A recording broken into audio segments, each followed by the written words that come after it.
tell you about the mark of the beast and the Antichrist real quick.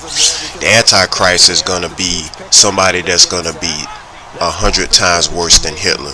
But when he starts out, he's going to be a beautiful speaker, mesmerizing in appearance, and a man of peace. That's how he's going to present himself. And he's going to unite all the world's religions under him. And he's going to pretty much form a religious dictatorship that will kill anybody that doesn't bow down to him. First on his list will be to kill Christians, to take the place of Jesus Christ, and to claim that he's God. He's going to sit in the temple over in Jerusalem and pretend to be God. Well, his system is going to be financial, economic, and all that, and you won't be able to be a part of that system unless you take an oath to him and reject all your former faiths like Christianity and whatever else you believed in. And if you ain't willing to do that, he'll threaten your family and threaten your kids and threaten your mom to kill them first in front of you and then kill you. But if you're a Christian, you know that you got to stick with Christ no matter what, even if it means death, because Christ died for us. He gave us his all, just so we can have a chance to live with him in heaven. So this mark of the beast and Antichrist, it has teeth behind it, because in 1991, these laws were introduced to the U.S. from the Sanhedrin called the Noahide laws. And there's 7 of them. But as you go deeper into these Noahide laws, one of the tenets is, if you will not renounce Jesus Christ, the penalty is death, because worshiping Jesus Christ to the Sanhedrin and the Noahide laws is considered idolatry. And so they'll murder you. The Sanhedrin is the same guys back in the Bible days that conspired against and murdered Jesus, because they were jealous of Jesus, because Jesus was like an innovator, where they was all about that religion and exploiting people. But Jesus Christ came with the true faith, which was a family-based doctrine, where you have the Father, the Son, and the Holy Spirit, and Jesus Christ is the Son. He's our Redeemer, he's our healer, he's our everything. And he came to earth from heaven to show us how to do it. And the difference between him and all these other false gods is Jesus Christ is the only God that said he wasn't too good to die for his servants. So he left his throne in heaven and came down here and died, took our penalty on the cross, because we were sinners and we were worthy of whatever punishment we were supposed to get by the bad things we've done. But Christ said, you know what, Father, I'll take their punishment for them. And if they follow me, I'll lead them to heaven. So leave them in my hands. So Christ is like our lawyer, our defender, our everything, because Satan, all he does is accuse us of all the bad things we do. He's like, hey God, look at what they're doing. They're just like me, so I get to take them into hell. But Christ said, hey, if they follow me, my blood is on them, so they're mine, and I can take them with me to heaven. So that's what the deal is with Jesus Christ and this mark of the beast and Antichrist system. This Antichrist figure, he's going to have supernatural powers and all that. He's going to have everything that he needs from the devil to fool mankind. But just know, if you're a Christian, you can't go along with him just to save your life or to eat or anything like that, because if you do, God will reject you and you won't be able to go to heaven. So you have to hold on no matter how hard it gets. So it's letting everybody know about the Antichrist and the beast system. Alright guys, make the right choice. God bless you, and I love you.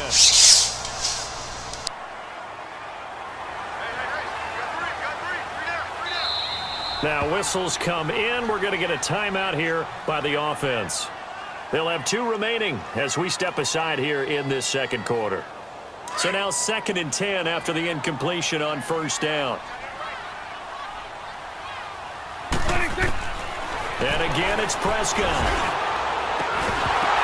And incomplete there. A nice hit. Jars the ball free and brings up 3rd down. It's a lot of contact going on there, and in the end, unable to keep 2 hands on the football and bring it into his body. Everything looked pretty good until the finish.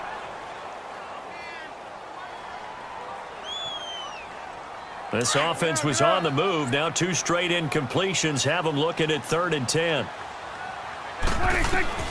To the air again, Prescott. And this is caught. It's Cooper. And they work this near the 5. He'll be stopped at the 6. They're able to convert on 3rd down, and that sets up a 1st and goal. 2 minutes to play in a tightly contested first half. We're back to Arlington right after this timeout.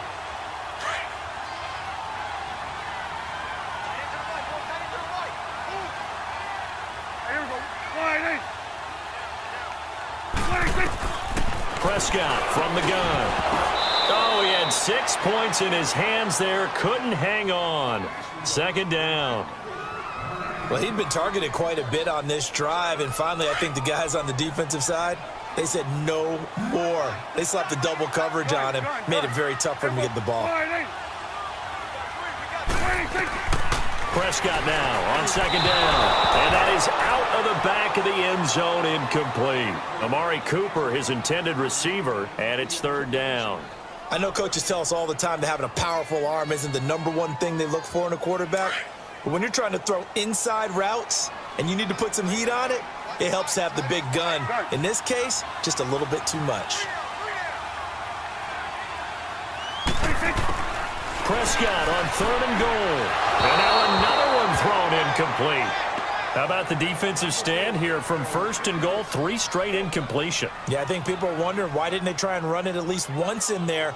But once the first incompletion happened, it's almost like they were committed to throwing the ball from then on out.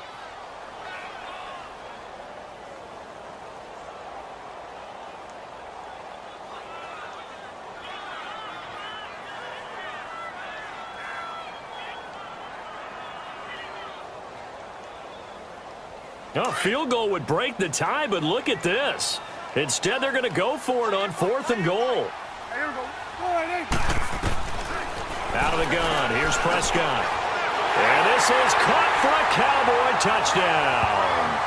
2 first-half touchdown passes now for Dak Prescott. And the Cowboys are in for 6.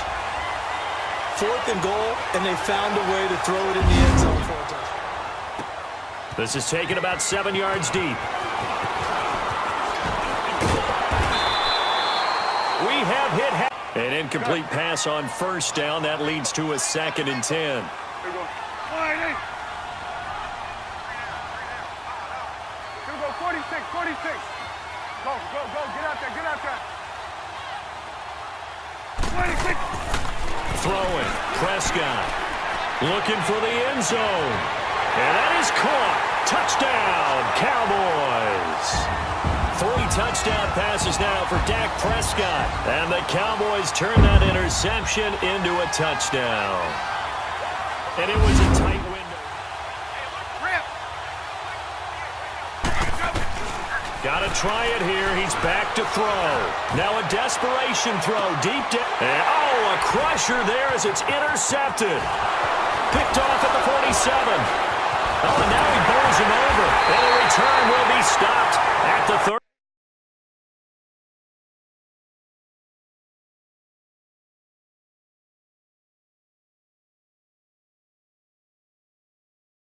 Yard line.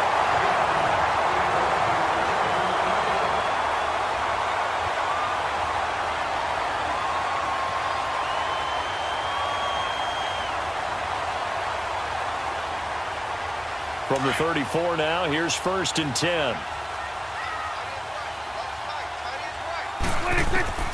Throwing here, Prescott.